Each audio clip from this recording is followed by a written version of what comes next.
दोस्तों, स्वास्थ्य से जुड़े हुए अनेक ऐसे विषय हैं जिन्हें हम साधारण मानते हुए उनकी उपेक्षा करते हैं और ऐसा ही महत्वपूर्ण संदर्भ है सवेरे जल्दी उठना यानी कि ब्रह्म मुहूर्त में जागना। तो आइए आज के इस वीडियो में हम जानेंगे कि ब्रह्म मुहूर्त में उठने के क्या फायदे हैं तथा ब्रह्म मुहूर्त में उठने के बाद हमें सबसे पहला काम क्या करना चाहिए। आयुर्वेद इसके बारे में क्या बताता है और इन बातों को हम वैज्ञानिक दृष्टिकोण से समझने का प्रयास करेंगे। दोस्तों, ब्रह्म का मतलब है ज्ञान। यह समय ज्ञान प्राप्ति के लिए सर्वथा उपयुक्त माना गया है, इसलिए इसे ब्रह्म की संज्ञा दी गई है। भारतीय धर्म शास्त्रों में भी ब्रह्म मुहूर्त रात्रि के अंतिम भाग को कहा गया है। यही रात्रि का 14वां मुहूर्त भी है और यह जो टाइम है ध्यान, योग, ज्ञान इत्यादि क्रियाओं के लिए बहुत ही महत्वपूर्ण माना जाता है। सुबह जल्दी उठने की महिमा बतलाने वाली एक कहावत अंग्रेजी में भी है, early to bed early to rise makes a man healthy wealthy and wise. यानी कि जल्दी सोने वाला और प्रातःकाल जल्दी उठने वाला व्यक्ति स्वस्थ, भाग्यशाली एवं ज्ञानवान बन जाता है। ऋग्वेद में भी कहा गया है कि जल्दी उठने वाला व्यक्ति रत्नों को धारण करता है। कल मॉडर्न साइंस के रिसर्च के अनुसार भी प्रातः 3 बजे से 5 बजे की अवधि में जो लोग बिस्तर त्याग देते हैं उनकी पिट्यूटरी तथा पीनियल ग्रंथियों से विशिष्ट केमिकल रिलीज होते हैं जिनका हमारे शरीर पर अमृत जैसा प्रभाव पड़ता है और यही केमिकल्स हमारे शरीर को भी रोगों के लड़ने की क्षमता यानी कि हमारे शरीर की इम्यूनिटी को बढ़ाते हैं तथा मेमोरी पावर को बढ़ाते हैं। ये देखिए साइंस का एक रिसर्च है जो इस बात की पुष्टि कर रहा है। तो दोस्तों, आपको एक बात जानकर और आश्चर्य होगा कि सुबह की वायु में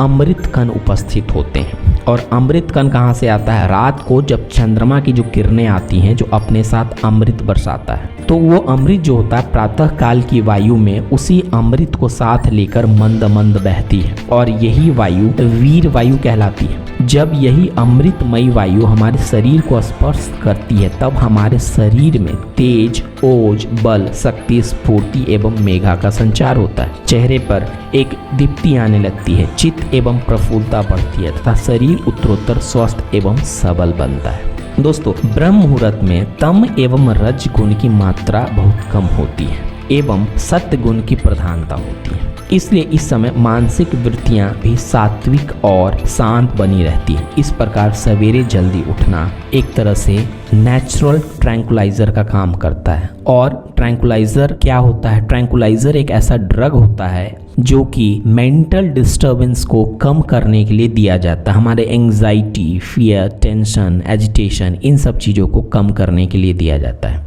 तो सवेरे ब्रह्म मुहूर्त में उठना और उठने के बाद जो अमृत कण बरसता है उससे ये एक नेचुरल ट्रैंकुलाइजर का भी काम करता है।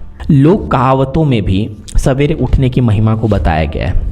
क्या लोक कहावत है? 3 बजे जागे सुयोगी, 4 बजे जागे सुसंगत, 5 बजे जागे सो महात्मा, 6 बजे जागे सो भगत, बाकी सब ठगत। यानी कि ये लोक कहावत भी बता रहा है कि योगी जन प्रायः 3 बजे सस्या छोड़ देते हैं, संत जन सवेरे 4 बजे बिस्तर त्याग देते हैं, महात्मा लोग सवेरे 5 बजे जाग जाते हैं और भक्त जन 6 बजे जाग जाते हैं। शेष लोग जो सवेरे 6 बजे के बाद जागते हैं वो खुद को ठग रहे होते हैं, यानी कि अपने स्वास्थ्य के साथ खिलवाड़ कर रहे होते हैं। तो दोस्तों, सबसे इम्पॉर्टेंट क्वेश्चन है कि सबसे पहला काम क्या करना चाहिए और किस तरीके से करना चाहिए ये भी हम समझेंगे। तो सुबह उठने के बाद सबसे पहला जो काम है वो करना चाहिए उषा पान, यानी कि पानी पीना चाहिए। उषा पान यानी कि जब हम सूर्योदय से पहले उठते हैं तो पानी पीना। उषा पान का विधान भारतीय ऋषि महर्षियों की एक ऐसी अनूठी खोज है जिसके नियमित प्रयोग के बदौलत हमारे जो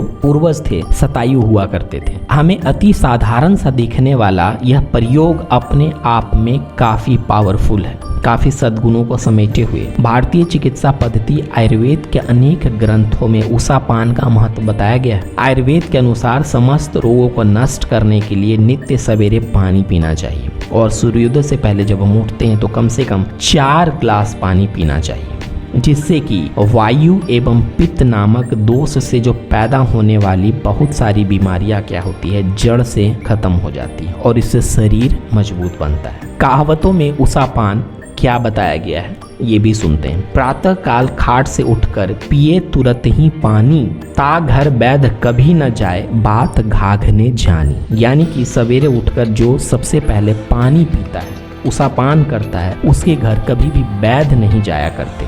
लेकिन आज क्या हम करते हैं, इन चीज़ों को दकियानुसी विचार मानकर किनारे कर देते हैं और अपने गुड मॉर्निंग की शुरुआत हम पानी उसा पान नहीं करके चाय की चुस्कियों से करते हैं। और चाय की चुस्कियाँ क्या करती हैं, सवेरे सवेरे जब हम खाली पेट पीते हैं तो एसिडिटी और बहुत सारे रोगों का कारण बनता है। जापान में भी वाटर थेरेपी के नाम से उसा पान के बारे में बताया गया है। जापान के सिकनेस एसोसिएशन द्वारा प्रकाशित एक लेख में इस बात की पुष्टि की गई है कि यदि सही ढंग से पानी का प्रयोग किया जाए तो कई पुरानी एवं नई बीमारियां दूर हो सकती हैं। जी हाँ दोस्तों, जिसमें सर दर्द हो गया, हाई ब्लड प्रेशर हो गया, मोटापा हो गया, मधुमेह हो गया, खून की कमी हो गया, अर्थराइटिस हो गया, जोड़ों का दर्द हो गया, लकवा हो गया, दिल की बीमारी हो गया, ब्रोंकाइटिस हो गया, अस्थमा हो गया, दमा हो गया, टीबी हो गया, लीवर के बहुत सारे रोग हैं। तो ऐसे अनेक रोग हैं जिनसे निजात पाई जा सकती है। अब उल्लेखनीय है कि पानी पीने की विधि क्या होनी चाहिए, ये भी आपको पता होना चाहिए। सुबह सबसे पहले बिस्तर छोड़ते ही बिना मुख धोए यानी कि बिना ब्रश किए हुए 4 बड़े गिलास पानी पीना चाहिए। रोगी और बहुत ही नाजुक प्रकृति के व्यक्ति जो फर्स्ट टाइम ये कर रहे हैं, अगर एक साथ 4 गिलास पानी नहीं पी सके तो उन्हें चाहिए कि पहले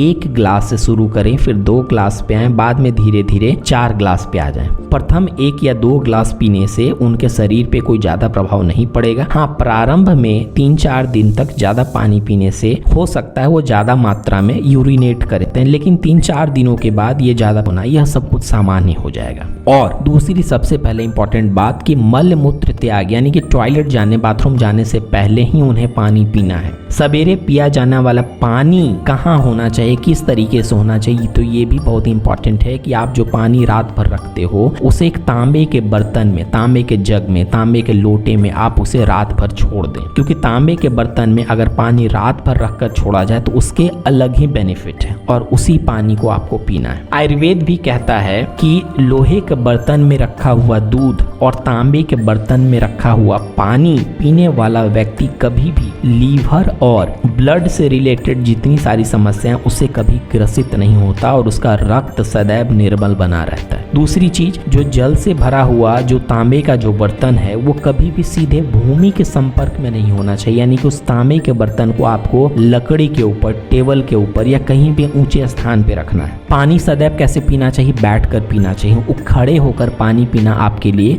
हानिप्रद हो सकता है। पानी पीने के बाद 1 घंटा तक कुछ भी न खाएं पिएं। 4 गिलास पानी सुबह पीना है, उसके बाद जब भी प्यास लगे आप पानी पिएं। अब पानी पीने से जो सबसे विशिष्ट लाभ जो होगा उनको भी हम जान लेते हैं। सबसे पहले क्या होगा, आपका वाइटल फोर्स यानी कि जीवनी शक्ति बढ़ेगी, व्यक्ति तेजस्वी बनेगा, रोगों से लड़ने की क्षमता में आश्चर्यजनक ढंग से बढ़ोतरी होगी, यानी कि आपकी इम्यूनिटी पावर मजबूत होगी। शरीर से बहुत सारे टॉक्सिन्स यानी कि जो विष होंगे वो पसीने के रूप में या टॉयलेट के रूप में आपके शरीर से बाहर हो जाए। अब एक इम्पॉर्टेंट क्वेश्चन है कि कुछ लोग पूछ सकते हैं कि भाई पानी ही क्यों पीना है, कुछ और चीज क्यों नहीं पीना है। तो दोस्तों, पानी में एक नैसर्गिक विद्युत शक्ति होती है जो अनेक रोगों को विनाश करने में समर्थ होती है और इनका जल के उपयोग से शरीर के जो सूक्ष्म से सूक्ष्म ज्ञान तंतुओं के चक्रों पर इसका एक अपना अलौकिक प्रभाव पड़ता है। क्या होता है कि रात्रि शयन से पैदा हुई जो हमारे शरीर में जो सुस्ती होती है उनमें चैतन्य भाव पैदा होने लगता है। जब हम पानी पीते हैं तो वो सुस्ती क्या होता है, खत्म होने लगता है और शरीर के हमारे जितने सारे सेल्स होते हैं वो एक्टिव होने लगते हैं और परिणाम यह होता है कि जो हम टॉयलेट जाते हैं, बाथरूम जाते हैं, उसकी ये ढंग से सफाई करता है। बॉडी में जो टॉक्सिन्स होता है उसे पसीने के माध्यम से निकालता है और इससे शरीर में निर्मलता एवं हल्केपन का सुखद एहसास होने लगता है। आयुर्वेदिक ग्रंथ काक चंडीश्वर कल्प तंत्र के अनुसार भी बताया गया है कि सूर्योदय से पहले यानी कि ब्रह्म मुहूर्त में पिया गया जल जो होता है माँ के दूध के समान होता है। योग रत्नाकर नामक आयुर्वेदिक ग्रंथ के अनुसार भी नियमित रूप से उसा पान करने वाला व्यक्ति रोगों तथा बुढ़ापे से मुक्त होकर 100 बरस तक जीता है। उसमें वायु, पित्त तथा कफ नामक तीनों दोषों से पैदा हुए विविध विकार शांत होने लगते हैं, पाचन क्षमता में बहुत सुधार आने लगता है और आपके जो यौन क्षमता यानी कि सेक्स पावर है वो भी बढ़ता है।